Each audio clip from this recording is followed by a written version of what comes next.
Hello and welcome back to the channel everybody, and today I'm checking out Farnborough EGLF, which is the add-on scenery airport for Microsoft Flight Simulator created by the team over there at Burning Blue Design. Now you might remember earlier in the year I reviewed their other add-on scenery for Lid Airport, and they really did a good job there, so I'm really looking forward to seeing what they've done with this particular airfield. Now if you are new to the channel, how about consider subscribing? It costs nothing at all except just a little bit of self-respect, and as always please go ahead and smash that like button down below.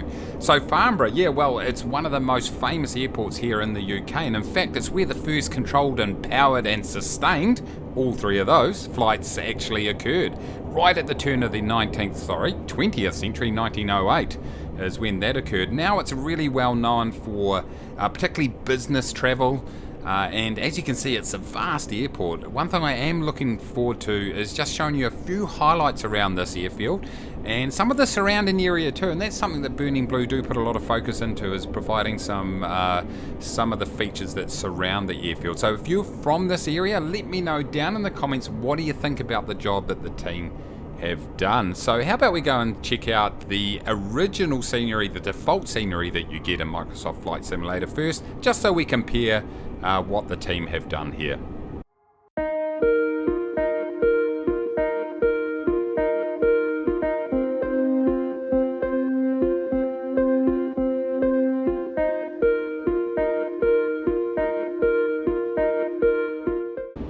Okay, so there's going to be some pretty noticeable changes straight off the bat that you will see. So what I'm going to do for a start is just go and check out some of these hangars, and there are a ton of hangars around here that contain a bunch of different business jets. You can go right in here, and as you can see, the 3D modelling is it really is top notch, to be honest, and it's something that they've really put a big focus on. In fact, they've designed 90 odd of their own 3D objects to place around the scenery. So you've got a citation sitting right here.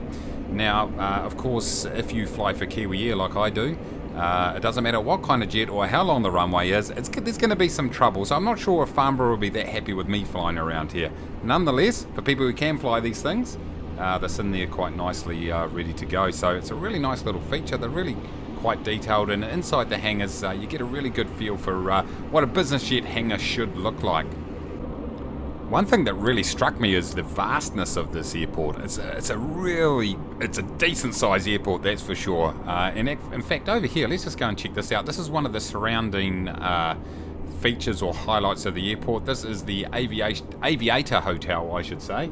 It's one of the local icons, if you like, and it's quite an interesting shape, isn't it? And so they've gone ahead and recreated that. I'm sure that a few weary travellers have spent some time over there.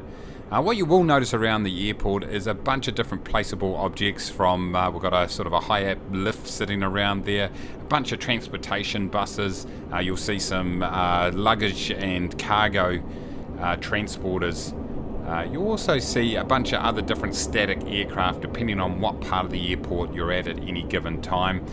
You will also have your containers, your containers and your rubbish tips, trucks, cars, a whole bunch of different things that really add to the ambience of the airport.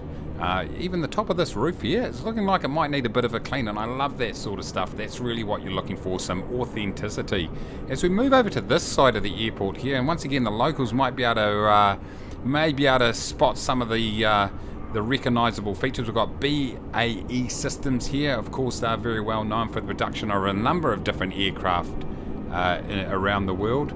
And you've got that textured pavement right there that looks really, really fantastic actually.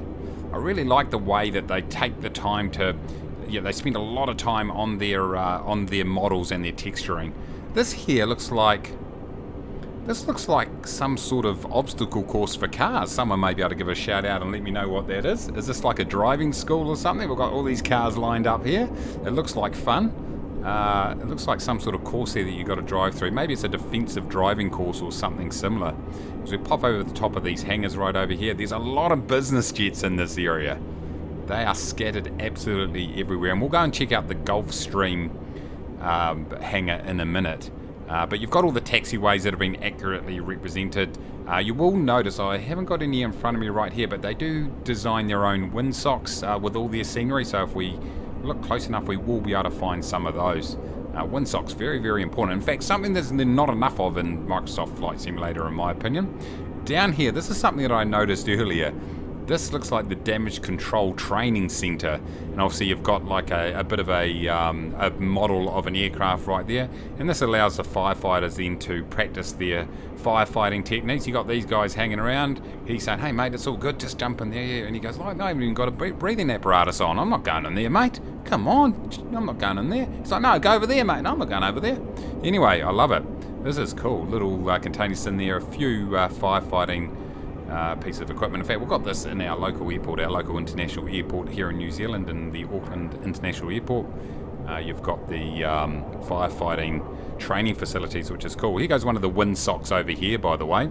We'll just pan across here nicely, and straight away you'll notice the difference compared to the default windsocks that you do get in Microsoft Flight Simulator. So that looks kind of cool. So not a lot of wind around here at the moment, and the conditions are really, really nice. As I always say when I review UK airports, which I have been doing a lot of recently, it's like, it's not normal. I'm just going to put it out there. That's what all the people that live over there tell me, at least. We've got a few Cessnas sitting in the background there, some more business jet hangars. That is cool. I'm looking forward to checking this out under lights. So what we're going to do is let's quickly go and jump across to the Gulfstream hangars. Okay, here we are. We're at the Gulfstream, a General Dynamics company. So they've recreated this once again. One of you locals might be able to give me a shout out and let me know how they've done here. But inside here you've got a few Gulfstream jets just hanging around. He's got a GPU sitting there, giving him a bit of power so he can do a bit of work on the avionics probably, or something similar. A decent sized hangar here. And once again recreated quite nicely. There's a lot of Gulfstreams in here. Beautiful. Do not let me loosen these jets. That's really the feedback and the advice that I'd give you. One thing I did notice on the way out here, look at that. I love coming out of the shadows into the light. Beautiful. Let's pop over here. Here goes the actual damage control or the emergency services headquarters right here.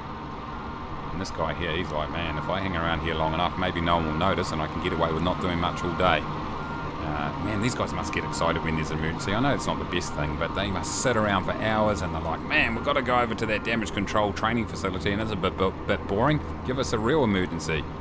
Looks like we've got the parking out there. You've got to stop right there. So you pop down here, another nice 3D building. You've got those firefighting appliances sitting in there. We've got brick and we've got, here goes their little lookout where they can monitor the airport and make sure that they're on to any emergencies that might occur at short notice. I'm going to show you a couple of little local highlights that they've popped in here. Here's something I wasn't looking for, but I had to mention it. We've got the mini little factory here. I don't know if it's a dealership or what it is. I think it might be a dealership. BMW Mini, obviously a British institution. Well, BMW isn't, but Mini certainly is. And one of the local, I suppose, pieces of scenery to give it a... Whoop, what am I doing?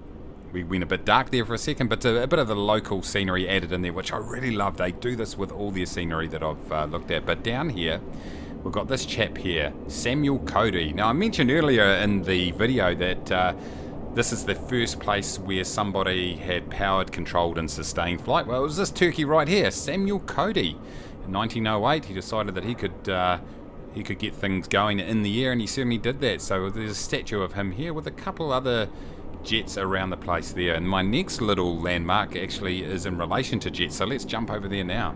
Okay, here we have the monument in celebration of Sir Frank Whittle. Now, he's credited with the development and the invention of the turbojet engine. So obviously, jet engines used extensively around the world now, and so he's credited with that. And so they've put a nice little monument right here to replicate what's there in real life. And if we pop up over the top here, that's just nestled in here behind the one of these business jet terminals right here. We've got the tower sitting there also, which I would assume is quite an accurate replica of the real thing. Now, Farnborough is very well known now for the massive aviation show that they have on a yearly basis, and thousands of people come to check that out every year. How about we go and check out what it looks like under lights? Always love looking at airports at this time of day. One of the best times of day in Microsoft Flight Simulator, and this add-on airport doesn't disappoint.